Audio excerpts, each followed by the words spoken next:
자, 우리 옆 사람과 한번 인사하도록 하겠습니다. 하나님의 사랑과 은혜가 가득하기를 기도합니다. 시작. 아멘. 자, 오늘은 용서에 대한 교훈이라는 제목으로 오늘을 나누도록 하겠습니다. 사실 누가복음 이 본문의 내용이 상당히 무겁습니다. 어떻게 보면 이 예수님이 바리새인들을 책망하는 그런 내용들이 계속해서 나오기 때문에 저도 이렇게 준비하면서도 항상 찔리고 참 그런 본문인 것 같습니다. 그러나 우리가 이 본문을 사실 피해갈 수가 없죠. 하나님께서 주님께서 중요하다고 하신 말씀이기 때문에 우리가 이 말씀들을 깊이 새기면서 우리의 모습이 있는지 또 한번 돌아보면서 다시금 우리의 신앙을 돌아보는 시간이 되면 좋겠습니다. 그래서 오늘 본문은 13장 22절부터 17장 10절까지 이루어지는 주님의 이제 베레아 사역 가운데 마지막 부분입니다. 그래서 16장에는 올바른 재물관에 대해서 기록이 되어 있고 또 17장에서는 제자가 갖추어야 할 4가지 덕목이 기록되어 있습니다. 처음에 2가지는 형제와의 관계에서 갖추어야 할 덕목, 그리고 나중에 2가지, 5절부터 볼 것은 하나님과의 관계에서 갖추어야 할 덕목인데 오늘은 읽은 1절에서 4절은 앞에 2가지 형제와의 관계에 대해서 말씀하고 있습니다. 그래서 여기에서 이 교훈이 첫 번째는 뭐냐? 형제를 실족하게 하지 말라라는 것이죠. 이 누가가 그 당시 때 이 예수님이 승천하신 후에 누가복음을 기록했을 거 아니에요. 그래서 앞으로 어떤 사역자들이, 믿음의 사람들이 어떻게 성도를 세울 것인가, 그런데 그 성도를 세움에 있어서 실족해 하는 것이 얼마나 큰 죄인가를 예수님이 하신 말씀을 이제 기록해서 그대로 전한 것이죠. 그래서 특별히 주님의 제자들이 믿음이 약한 형제들에게 상처를 주거나 소외시켜서 이들이 믿음에서 멀어지게 하면 안 되기 때문에 그들을 어떻게 도울 것인지, 어떻게 믿음으로 세울 것인지를 권면하고 있습니다. 누가복음 15장 10절 같이 한번 읽어보겠습니다. 시작. 내가 너에게 이르노니 그와 같이 죄인한 사람을 위하여 하나님의 사자들 앞에 기쁨이 되느니라. 아멘. 이와 같이 죄인 한 사람이 회개하면 하나님의 사자들 앞에 기쁨이 된다, 이렇게 이야기하고 있죠. 하나님은 한 영혼을 중요히 여기시죠. 한 사람이 회개하며 기뻐함과 동시에 반대로 한 사람이 실족하면 하나님도 슬퍼하신다는 것을 볼 수가 있죠. 자, 둘째로 주는 교훈은 형제가 죄를 범할 때 경계하고 회개할 때 용서하라라는 것이죠. 예수님께서는 먼저 성도들도 범죄할 수 있다, 이것을 인정하고 계시죠. 그래서 죄를 범할 때 경계하라 이렇게 말씀하지만 또 회개했을 때는 무한정으로 용서해라 이렇게 말씀하고 있습니다. 사실 죄를 지적하고 비난하는 것은 쉽죠. 그러나 용서하는 것은 쉽지 않습니다. 하지만 하나님은 죄인이 우리를 먼저 사랑하시고 우리를 용서하셨기 때문에 우리 또한 주님의 마음을 품고 용서하는 것이 필요함을 오늘 본문에서 말씀하고 있습니다. 그럼 오늘 본문에서 우리에게 주시는 교훈을 보도록 하겠습니다. 먼저 한 목소리로 같이 한번 읽도록 하겠습니다. 시작. 성도는 이웃을 믿음과 선한 길로 인도하는 사람이 되어야 한다는 것입니다.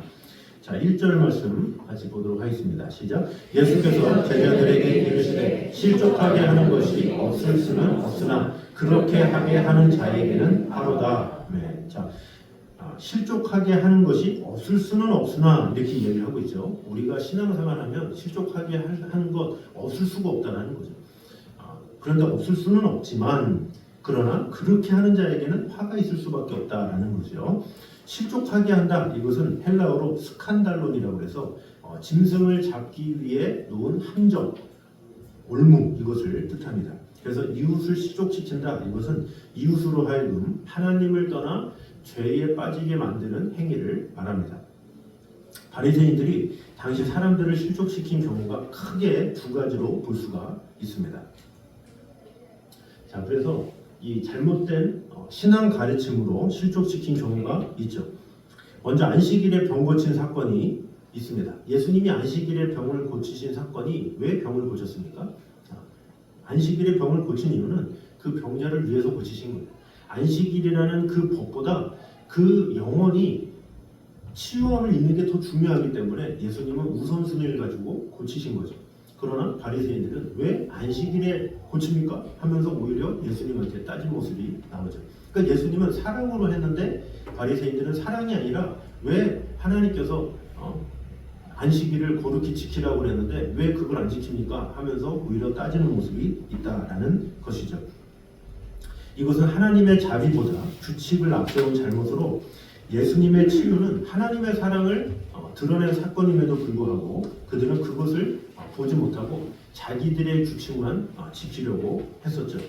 결국 안식일의 본뜻을 잃어버린 신앙으로 인해서 하나님은 안식일을 사람에게 짐지우려고 주신 것이 아니라 참 쉼과 회복을 주시려고 한 것임을 알아야 합니다. 하나님께서 우리에게 안식일을 주신 이유가 뭐예요?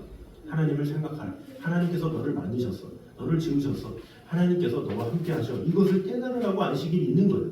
그러면서 가족이 서로 모여서 교제도 하면서 하나님의 사랑을 나누고 하나님의 은혜 가운데 거하라고 안식일을 만드셨죠. 근데 그 안식일을 만든 그 의미와 목적은 모르고 왜 안식일 날 뭐를 하느냐, 했냐 안 했냐 이런 것을 가지고 따지는 경우가 많이 있죠. 그래서 오늘날에 이 한국 교회 중에도 좀 이렇게 보수적인 교회나 이런 데는 주일날 뭐 먹지 말라, 뭐 사 먹지 말라 이런 것을 많이 하는 경우가 있죠. 사실 이 교회나 뭐 하나님의 마음을 어떻게 보면 잘 모르는 모습이라고 볼 수가 있어요.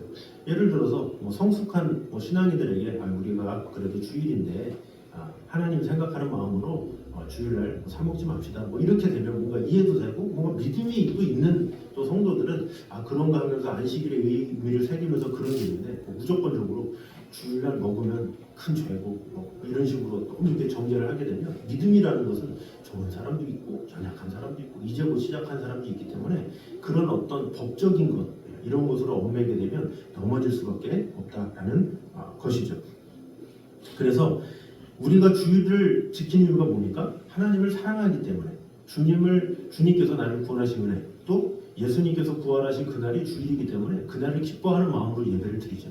근데 그런 기뻐하는 마음 이런 것에 대한 마음은 사라지고 뭐를 해라 하지 말라 이렇게 되면 변질이 되는 것이죠. 주님을 사랑함으로 우리가 예배를 드리는 것인데 주님을 사랑하면 빠지고 내가 주일날 지켰느냐 뭐 했느냐 말하느냐 이런 것을 하게 되니까 어떻게 돼요? 사람들이 형식에 빠지게 되죠.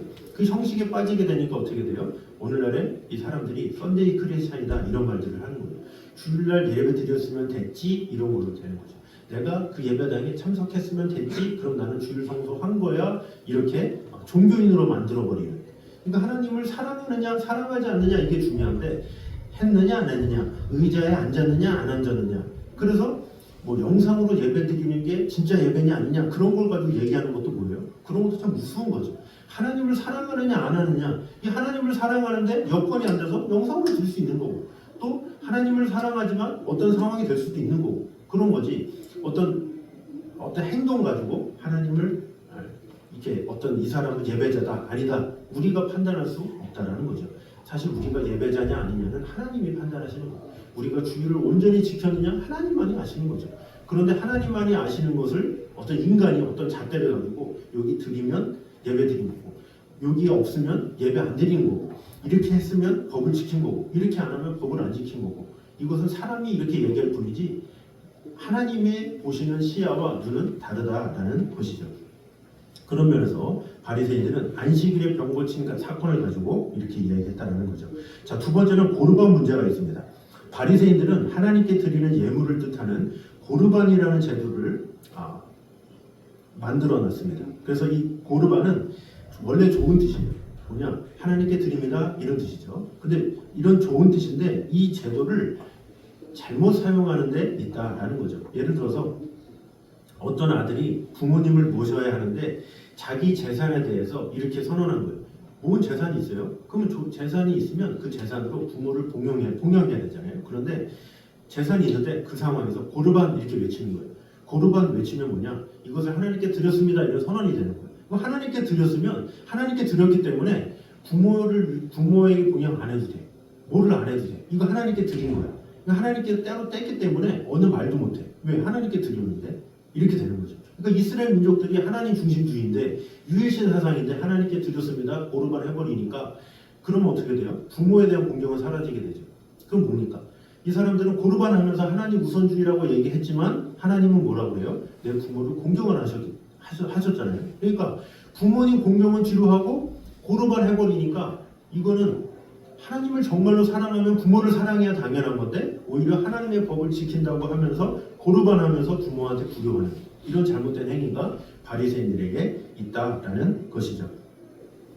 그래서 하나님께 드린다라는 종교적 구실을 내세워서 정작 하나님이 원하시는 효도나 사랑이나 책임 이런 것을 무너뜨린 그러한 모습이 있다라는 것이죠. 세 번째로 율법의 정신보다 외적인 의식에 집착된 문제입니다. 그래서 바리새인들은 하나님께서 주신 율법의 참된 정신, 그 사랑과 정의, 긍휼을 놓쳐버렸죠. 그래서 겉으로 보이는 의식과 규칙을 강조했다라는 거죠.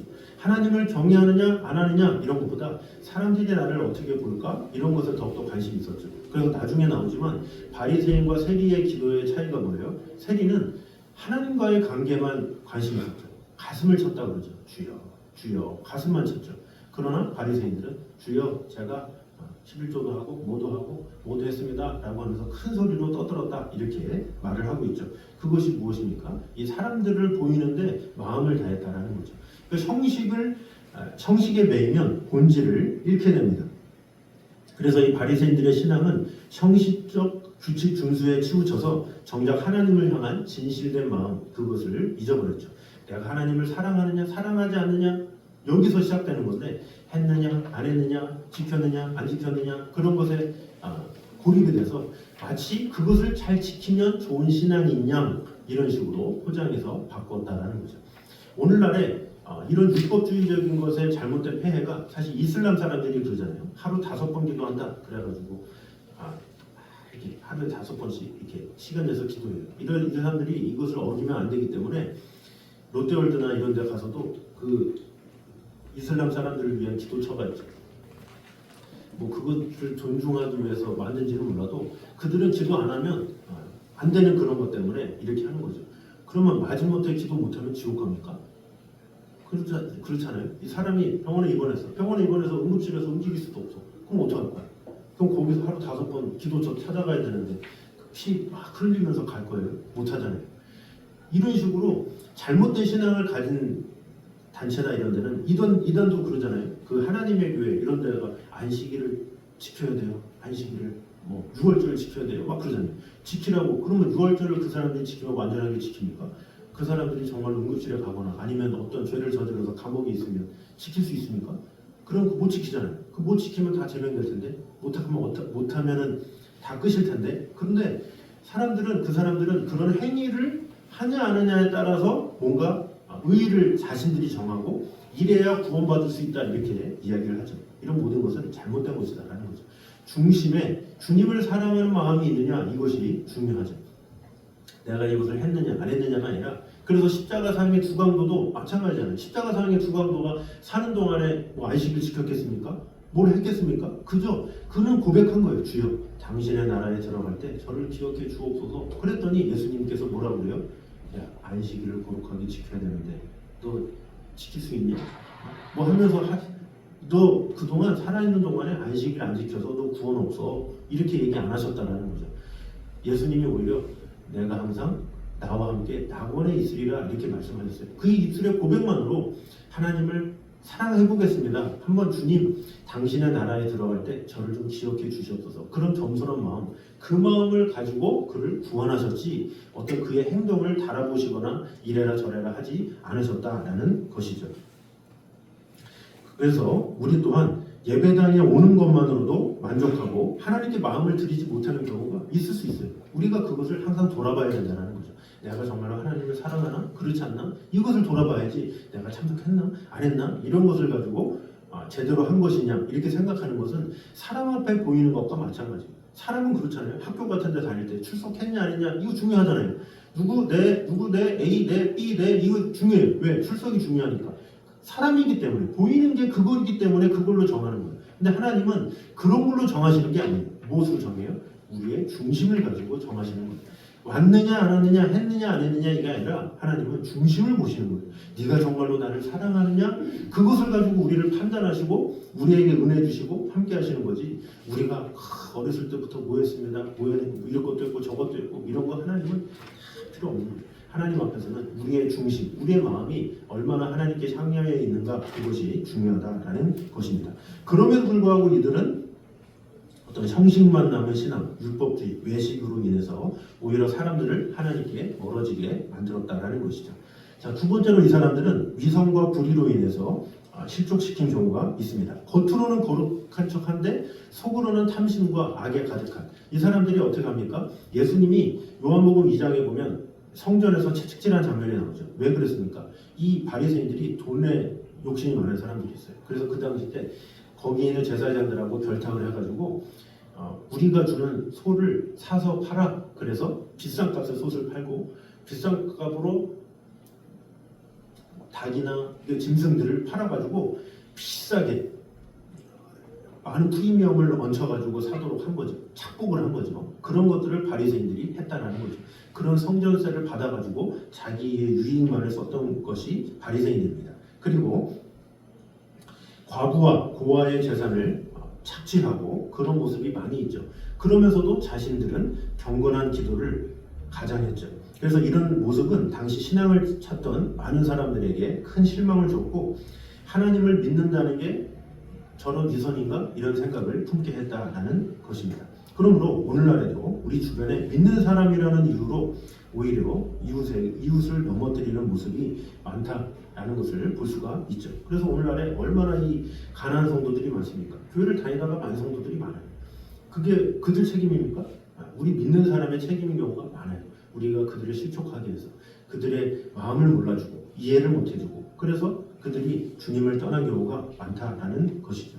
그러므로 우리는 나의 이익을 위해서 이웃을 이용하는 것이 아니라 내 나쁜 습관 때문에 다른 이들을 죄로 이끌지도 말고 오히려 이웃을 위해 절제하고 섬기는 삶을 삶으로 믿음의 선한 길로 이끄는 저들 되시기를 주님의 이름으로 축원합니다. 자, 두 번째입니다. 같이 한번 읽겠습니다. 시작. 믿는 자를 실족하게 하는 사람은 사탄이 받는 형벌을 받게 된다라는 것입니다.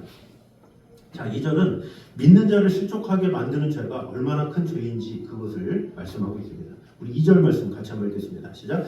그가 이 작은 자 중에 하나를 실족하게 할진대 차라리 연자맷돌이 금옥에 매여 바다에 던져지는 것이 나으리라. 네, 저희 보니까 연자맷돌이 금옥에 매여 바다에 던져지는 것이 나으리라 그랬어요. 고대 로마나 그리스에는 극악한 죄인을 이 연자맷돌에 묶어가지고 바다에 빠뜨리는 벌칙이 있었습니다. 형벌이. 그런데 그 형벌에 사용되는 그 연자맷돌이 어느 정도 무겁냐? 직경이 약 2m고 두께는 50cm가 넘는 거예요. 그러니까 거대한 맷돌이죠. 그러니까 우리가 맷돌 그러면 이렇게 하나님께 맷돌 돌리는 이 정도를 말하는데 이 정도 가지고 던지면 뭐 사람이 끌리겠습니까? 그런 게 아니라 2m 되는 엄청난 그 돌을 목에 매가지고 던져버리는 행위가 그 당시 때 있었는데 어떤 사람을 실족하게 하면 그와 마찬가지가 된다 이렇게 말을 하고 있는 것이죠. 그만큼 형제를 실족하게 하는 죄가 그만큼 무겁다라는 것이죠. 이 실족하게 하는 죄가 왜 무겁습니까? 실족하게 됨으로 인해서 그 사람을 구원과 멀어지게 하기 때문에 그래요. 그래서 교회 안에서 어떤 누군가를 실족하게 한다? 그러면 그 실족으로 인해서 교회를 떠나잖아요. 그러면 주님과 멀어진 거예요. 그럼 구원과 멀어진 거죠. 그럼 얼마나 큰 악한 행위겠습니까? 그래서 주님은 믿는 자를 실족시키는 자를 그 사탄의 앞잡이로 보시고 훗날 사탄과 함께 지옥 불못에서 영원히 고통을 받을 것이다 이렇게 요한계시록 19장 20절에도 말씀하고 있습니다. 그래서 우리는 항상 어떤 사람에 대해서 섣불리 판단해서도 안 되고 그에 대해서 이야기해서도 안 되고 그래서 항상 조심해야 되는 거죠. 그래서 항상 말 조심해라, 말을 어떻게 해라 이런 것들에 대해서 야고보서에서 많은 이야기들이 나오잖아요. 그래서 언행에 대해서 잠언에서도 그렇게 많이 나오고 하는 것이 우리가 늘 말로 잘못된 실수를 할 수 있기 때문에 그래요. 그 사람의 운명이 달렸기 때문에 그래요. 내 말 한마디로 인해서 그 사람이 하나님을 찾을 수도 있고 버릴 수도 있는 거예요. 그만큼 참 중요하다라는 거죠. 예를 들어서 어떤 한 청년이 교회에 왔다고 쳐봐요. 실제 일어난 제가 이전에 교회에도 많이 벌어진 일인데 한 청년이 교회에 왔어요. 근데 열심히 해요. 출석을 매주 해. 그러면 사람이 생각을 하죠. 이전에 교회에서 열심히 다녔겠구나. 이런 생각을 하죠. 근데 왜 열심히 다니는지는 몰라. 이전에 뭐 어떤 이전에 뭐 이사를 왔는지, 아니면 뭐 부모님이 워낙 좋은 신앙을 가져서 그 신앙을 배웠는지, 아니면 그냥 교회가 분위기가 좋아서 이곳에 와서 새로운 마음으로 왔는지, 그건 몰라요. 근데 그런 것을 모름에도 불구하고 섣불리 판단한다는 거죠. 저 사람은 열심히 있는 사람이구나. 이런 식으로 생각을 해버리고 또 왔는데 또 마침 또 열심히 하는 모습이 보여. 그러다 보니까 쉽게 생각을 하는 거죠. 그러다가 그 청년이 어느 순간에 뭐 지각을 하기 시작하고, 뭐 이렇게 여러 가지 일들에 하고, 또 자주 빠지기 시작하고, 뭐 이런 일들이 생겼어요. 그런데 그 모습을 가지고 어떻게 되겠습니까? 먼저 요즘에 얼굴이 잘 안 보이는데 하면서 좀 이렇게 그의 마음을 좀 들어주고 어떤 상황인지를 하면서 이렇게 하면 좋잖아요. 근데 그 대화가 아니라 오히려 너는 왜 믿음이 이렇게 약하냐? 이렇게 말을 했다고 쳐봐요. 나이가 좀 있다고 해서 좀 이렇게 성 같다고 해서 너는 왜 이렇게 믿음이 약하냐? 이렇게 말을 하면 그 받는 입장에서는 어때요? 사정이 있을 텐데, 그죠? 사정이 분명히 있을 텐데 그 사정을 듣지도 않고 너는 왜 이렇게 믿음이 약하냐? 이렇게 해버리면 그 듣는 이 형제는 넘어질 수밖에 없는 거죠. 그래서 실제로 그런 식으로 해서 교회를 떠난 경우가 상당히 많이 있어요. 무심결에 그냥 말한 거죠. 믿음이 좋겠거니 했는데 그렇지 않은 경우가 많죠. 또 믿음이 좋다고 해서 그런 말을 좋아할 사람이 어디 있습니까? 믿음이 좋다고 뭐 강하게 말하면 되고, 믿음이 약하면 약하게 해야 되고, 그런 게 있습니까? 사람은 다 연약한 존재예요. 그래서 우리의 말이 너무나도 중요한 거죠. 그의 마음을 헤아릴 줄 알고 이렇게 해야 될 줄 아는 거예요. 아는 것이 중요하죠. 그래서 우리가 열심을 내는 것도 이유가 있어요. 정말로 믿음이 좋아서 하는 경우도 있고, 아니면 사람이 좋아서 하는 경우도 있고, 환경이 그래서 하는 경우가 있고, 왠지 좀 열심히 하고 싶은 마음이 생겨서 그럴 수도 있고, 각 사람이 다 달라요. 그 판단은 누가 하신다고요? 하나님만 하시는 거예요. 하나님만이 어떻게 했냐 저렇게 했냐 그 마음을 아시고 그 중심을 아시고 은혜 주시는 거죠. 그런데 그 사람이 그 모습을 가지고 단지 지금 어떻게 하는데 어떤 그 모습을 가지고 판단한다? 이것 자체가 실족이 될 수 있다라는 것이죠. 그러므로 우리는 이웃 성도를 낙심시키거나 또 함부로 비판하고 정죄하고 이런 믿음을 회방하는 일은 어떤 모양이라도 버려야 함을 우리는 알아야 합니다. 우리는 서로를 귀한 하나님의 자녀요 영생의 동행자로 여기면서 믿음의 길에서 넘어지지 않도록, 내 말 한마디로 말미암아 낙심하지 않도록 마음을 다해서 세워주고 은혜 주는 것, 그것이 꼭 필요함을 알아야 합니다. 사람은 다 연약한 존재예요. 어느 사람도 어떤 실족하게 될 수밖에 없는 연약함을 가진 게 인간이죠. 그래서 우리는 항상 위로의 말, 사랑의 말, 하나님께서 기뻐하시는 말들로 말미암아 서로를 세워주는 데 마음을 다해야지 실족하게 될 수도 있다는, 나의 말 한마디로 인해서 넘어질 수 있다는 사실을 꼭 깨달음으로 하나님께서 주시는 그 말씀 가운데 온전히 하나님의 자녀로, 하나님의 은혜 받은 자로서 서로 사랑하게 힘쓰는 저녁 되시기를 주님의 이름으로 축원합니다. 자, 그래서 결론이 세 번째입니다. 같이 한번 읽겠습니다. 시작. 성도는 긍정적인 시각과 자세로 믿는 이웃을 대할 수 있어야 한다 하는 것입니다. 자, 3절과 4절에서 주님께서는 죄를 범한 믿는 이웃에 대해서 관용으로 대해라 이렇게 말씀하고 있습니다. 3절과 4절 같이 한번 읽겠습니다. 시작. 너희는 스스로 조심하라. 회개하거든 용서하라. 만일 하루에 7번이라도 내게 죄를 짓고 7번 내게 돌아와 내가 회개하노라 하거든 너는 용서하라 하시더라. 아멘. 자, 지금 이 용서에 대한 교훈, 이것은 다른 복음서에도 나오죠. 베드로가 주여 얼마나 용서해야 됩니까? 7번이나 해야 됩니까? 이렇게 이야기하니까 7번씩 70번이나 하라 이렇게 예수님께서 말씀하시죠. 이 말씀은 파격적인 거예요. 왜냐? 그 당시에 유대교 랍비들은 3번까지만 해. 이게 용서예요.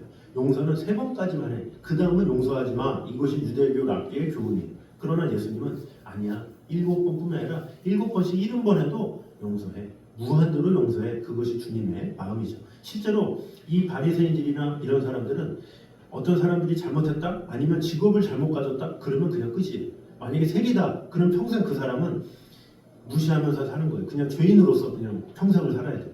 창기다? 그러면 창기라는 이유 하나만으로 그냥 그런 거죠. 근데 예수님은 어떻게 했습니까? 오히려 삭개오가 주여 내 재산의 4분의 1이나 다른 사람을 섬기고 막 하면서 얘기하니까 뭐라 그래요? 이 사람은 정령 이스라엘 자손이로다 이렇게 얘기하고 있죠. 이게 뭐예요? 다시 시작. 넌 새로운 출발해. 너 새롭게 시작해. 이전 거 다 잊어버릴게. 그것이 주님의 마음이었죠. 그래서 막달라 마리아나 그런 죄 많은 창기 같은 여인들도 주님 앞에 나와 엎드린 거예요. 왜? 주님 앞에서는 항상 새로운 시작이 있기 때문에 그렇다라는 것이죠. 그러나 이 사람은 어떻습니까? 이 사람은 그렇지 못하죠. 이 하나님은 무한대로 용서하지만 사람은 그렇지 못하는 것이 현실입니다. 주님은 어느 누구라도 회개시켜줘서 변화시킬 수 있는 분이시죠. 우리 누가복음 3장 8절 같이 한번 읽겠습니다. 시작. 그러므로 회개에 합당한 열매를 맺고 서로 아브라함이 우리 조상이라 말하지 말라. 내가 너희에게 이르노니 하나님이 능히 이 돌들로도 아브라함의 자손이 되게 하시리라. 아멘. 자, 이게 뭐예요? 능히 이 돌들로도 아브라함의 자손이 되게 하겠다. 하나님께서 권능이 있다는 어떤 극악한 주인이라도 하나님한테 들리우면 다 변화시키신다 이런 거죠. 그래서 실질적으로 엄청난 살인바, 이렇게 고재봉이나 이런 사람들도 어떻게 돼요? 나중에 주님을 믿고 완전히 변화되죠. 새 사람이 되잖아요. 왜? 하나님께서 고쳐주시기 때문에 그래요. 이 세상에서는 너 저가 몇 범이야? 너 끝이야. 넌 안 돼. 이렇게 하지만 하나님한테서는 그렇지 않다라는 거죠. 어느 누구도 항상 기회가 있다라는 거죠. 사람은 완전한 용서를 할 수가 없어요. 사람 자체가. 왜냐? 사람은 다 뒤끝이 있기 때문에 그래요. 어느 누가 난 뒤끝이 없어. 나는 그냥 뭐 하면 다 잊어버려. 라고 하지만 막상 그 상황이 되잖아요. 그럼 다시 끄집어내죠.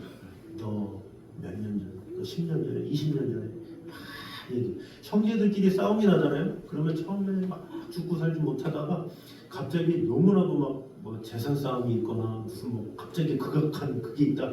그러면 너 어릴 때 너 기억나냐? 초등학교 때 하면서 어릴 때 다 끄집어내. 사람이라는 게 그래. 사람이라는 것은 그렇게 할 수, 존재 자체가 아니기 때문에 그렇다라는 거죠. 새롭게 시작하기가 어려워요. 사실 사람은. 그래서 그냥 대화하면서 좋게 사는 거지. 너나 잊어버렸지? 옛날 과거 잊어버렸지? 뭐 말이나 나 잊어버렸어. 생각도 안 나. 말은 하지만 사람이라는 존재는 잊을 수가 없어요. 그런 존재다라는 거죠. 그러나 하나님이 이렇게 말씀하십니다. 히브리서 10장 17절 시작.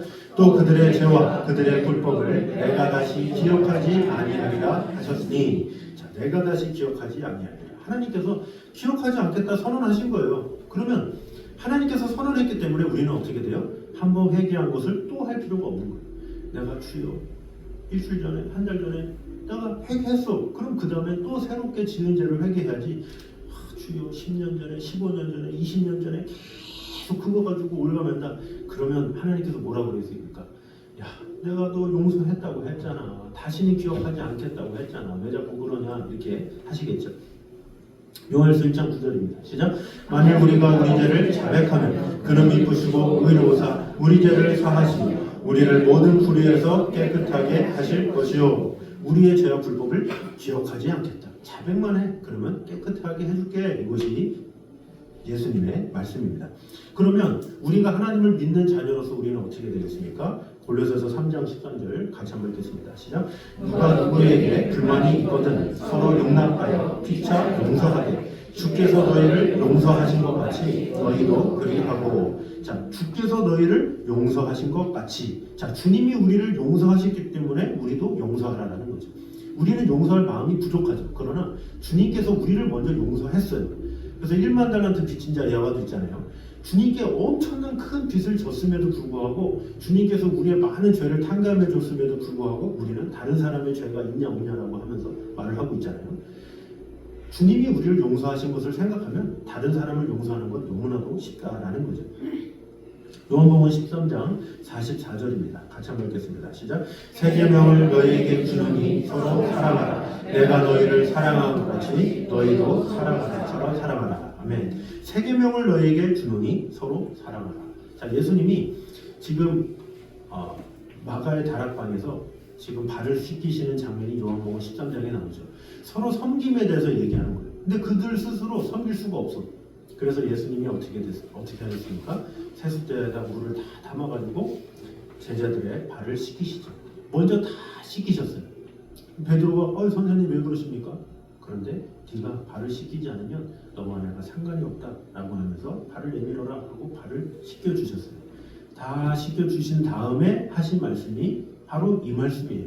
내가 너희를 섬긴 것 같이 너희도 섬겨라. 내가 너희를 사랑한 것 같이 너희도 서로 사랑하라. 이렇게 말씀하셨죠. 그러니까 주님께서 먼저 말씀하셨기 때문에 우리 또한 그렇게 해야 된다라는 말씀입니다. 그러니까 용서는 우리의 힘으로 안 된다라는 거예요.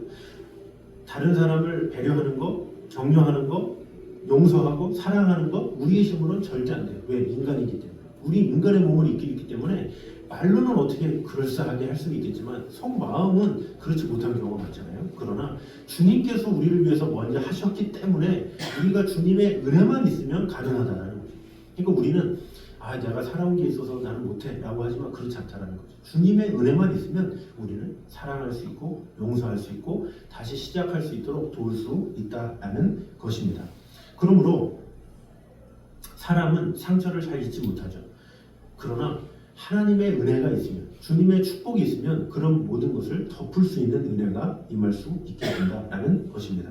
그래서 우리에게 복음이 소망을 준다라는 것입니다. 우리가 아직 죄에 대했을 때 우리가 아무것도 할 수 없는 그런 연약한 자였을 때 주님께서 우리를 구원하셨어요. 주님께서 우리를 구원하신 그 사랑을 아는 자는 내가 벌레만도 못한 자인데 나는 아무것도 할 수 없는 죄인인데 그것을 깨달아요. 그래서 사도 바울이 나는 죄인 중에 괴순이라 이렇게 얘기를 하고 있죠.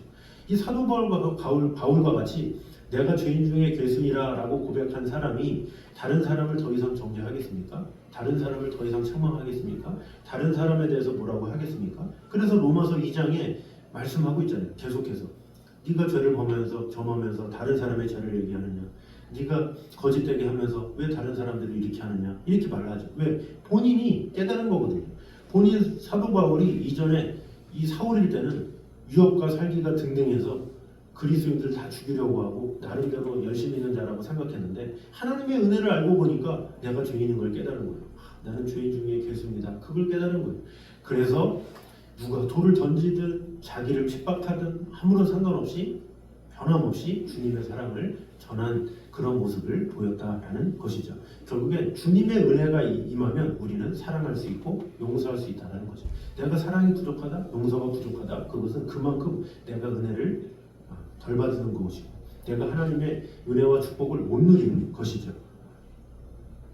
그러므로 이 다른 사람을 용서할 수 있는 힘이 되는 것, 이것은 너무나도 중요한 것입니다. 우리가 누군가를 용서할 때 사실은 내 힘으로 하는 것이 아니라 내 안에 계신 주님의 사랑이 흘러가는 것임을 알아야 합니다. 내가 참는 것이 아니라 주님께서 나를 통해서 일하는 것입니다. 하나님께서 나를 통해서 일하실 수 있도록 내 자신을 맡기고 내려놓는 것, 그것이 중요하죠. 그래서 부서져야 하리, 깨끗이 씻겨야 하리, 이런 찬양의 가사들이 바로 그런 거죠. 내 자신이 자꾸 내려놓아지고 부서져야 내가 할 수 없는 것을 할 수 있게 된다는 것입니다. 그러므로 우리는 항상 말씀 앞에 결단하는 것이 필요합니다. 그래서 주여 제 힘으로는 안 됩니다.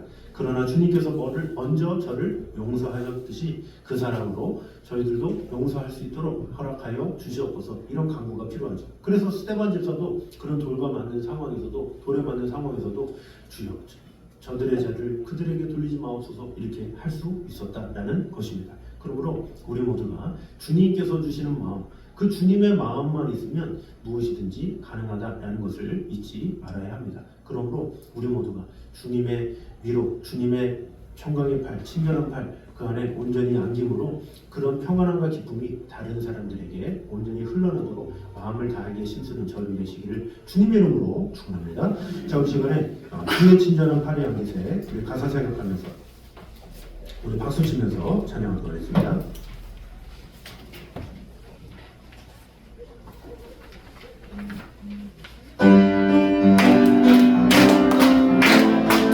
우리 다 같이 일어나서 찬양합니다. 주의 친절한 팔의 안깃에 우리 마음이 평안하니 항상 기쁘고 보이 되겠네. 영원하신 팔의 안깃 주를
모두는 이웃을 믿음과 선한 길로 인도하는 사람이 되어야 함을 오늘 보게 되었습니다. 어떤 상황에도 그 믿는 자를 실족하지 않게 해달라고, 우리 입술을 주장해달라고 기도했으면 좋겠습니다. 더불어서 모든 사람에 대해서 용서하고 사랑할 수 있는 것은 주님께서 주신 마음이 있을 때 가능하다는 것을 오늘 보게 되었습니다. 그래서 우리가 같이 기도할 때, 주님, 내 마음으로는, 내 생각으로는 용서할 수가 없고 또 내 생각으로는 판단할 수밖에 없지만 주님께서 주시는 마음 가지고 모든 것을 품을 수 있는 그런 마음을 허락하여 주시옵소서. 이 시간에 한 목소리로 같이 기도하며 나아가겠습니다. 기도하겠습니다. 하나님 감사합니다. 우리의 힘으로는 할 수 없습니다. 그러나 하나님께서 주시는 힘으로 용서하며 이해하며 나아갈 수 있도록 주님 언제나 함께하여 주시옵소서. 하나님의 선하심이, 하나님의 인도, 하나님의 축복, 그 사람이 우리 안에 임하는 것을 경험할 수 있도록 지켜주시고 돌봐주시고 함께하여 주시옵소서. 우리 모두가 깨어서 하나님의 크신 뜻 가운데 거하며 그 하나님의 사랑 안에 온전히 거하게 되는 것을 말하며 아버지 하나님의 사랑 안에 거할 수 있도록 지켜주시고 돌봐주시고 언제나 함께하여 주시옵소서. 아버지 하나님, 주님 언제나 함께하여 주시옵소서. 아버지 하나님의 은혜와 그 사랑, 그 축복을 우리 안에 가득 임하게 하여 주시옵소서. 주님으로부터 말미암는 그 풍성한 은혜와 그 사랑을 온전히 거하며 나아가는 성도들이 되게 하여 주시옵소서. 하나님께서 우리에게 주신 대로 온전히 행할 수 있도록 주님 감사하여 주시옵소서. 주님이 도와주여 주시옵소서. 하나님만을 온전히 바라보며 나아갈 수 있도록 주님과 함께하여 주시옵소서. 주님께서 주시는 그 마음 가지고 주님만을 바라보게 하여 주시옵소서. 주님께서 지켜주심을 바라보며 아버지 하나님의 은혜 가운데 갈 수 있도록 주님과 함께하여 주시옵소서. 주님만을 사랑하며 아버지 하나님의 은혜 가운데 온전히 구할 수 있도록 지켜주시고 돌봐주시고 언제나 함께하여 주시옵소서. 주님을 사랑합니다. 용서는 상처를 지우는 것이 아니라 상처 위에 십자가의 사랑을 덮는 일임을 오늘 보게 되었습니다. 용서는 잊는 것이 아니라 기억 위에 은혜를 새기는 것임을 오늘 보게 되었습니다. 주님, 우리를 끝까지 포기하지 않으시고 끊임없이 용서해 주신 주님의 은혜를 찬양합니다. 우리도 그 사랑을 힘입어 이웃을 용서하고 품을 수 있는 성도가 되게 하여 주시옵소서. 주님이 우리에게 베푸신 그 끝없는 용서를 기억하면서 오늘부터 우리도 누군가에게 작은 용서, 작은 사랑을 흘려보내는 삶을 결단하게 하여 주시옵소서. 그럴 때 우리 공동체는 상처의 공동체가 아니라 은혜의 공동체가 될 줄 믿습니다. 우리 모두가 하나님께서 주시는 은혜와 그 사랑으로 말미암아 그 넓은 가슴으로 많은 영혼들을 품을 수 있도록 인도하여 주셔서 우리의 삶을 통해, 우리의 입술을 통해 많은 영혼들이 주님께로 돌아오는 것을 경험할 수 있도록 주님 언제나 함께하여 주시옵소서. 이제는 우리 주 예수 그리스도의 은혜와 아버지 하나님의 무한하신 사랑, 성령님의 교통하심이 늘 우리와 함께 계시는 하나님의 가슴을 품기 원하는 이 자리에 있는 모든 성도들과 가정 위에 이부터 여기까지 함께 있기를 간절히 축원하옵나이다. 아멘.